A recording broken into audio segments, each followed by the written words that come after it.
Assalamualaikum warahmatullahi wabarakatuh. Saya Anissa Ambarwati dari semester 2C akan mereview tentang materi hukum pidana dari bab 1 sampai bab 3 yang telah disampaikan oleh Profesor Dr. Hajah Heni Nuraini SHMH dan Dr. Emrendi Aridayandi SHMH.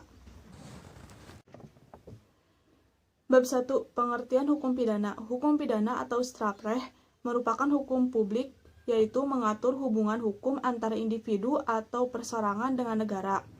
Hukum pidana dibagi dalam hukum pidana material dan hukum pidana formal. Menurut Profesor Muljatno, hukum pidana material terdiri dari 1. Perbuatan pidana, 2. Pertanggungjawaban pidana, 3. Sanksi pidana.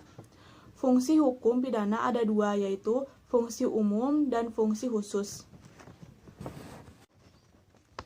Bab 2. Tindak pidana atau strafbar, feit, atau delik.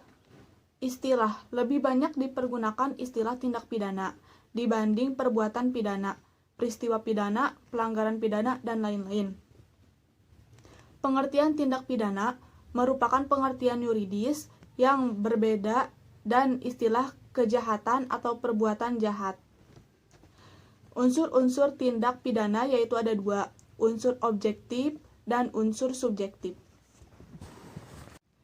Bab 3. Pembaharuan hukum pidana di Indonesia.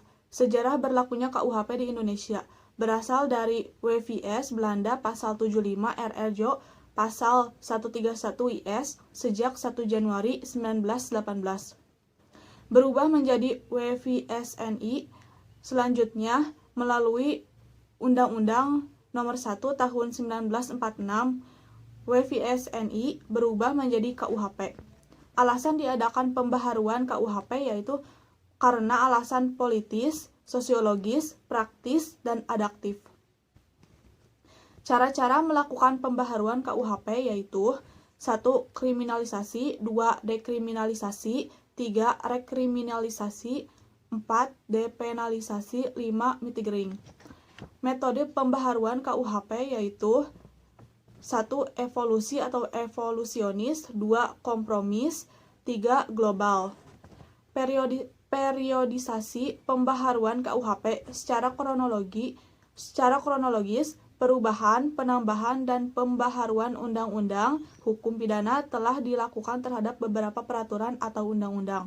Sekian dari saya. Wassalamualaikum warahmatullahi wabarakatuh.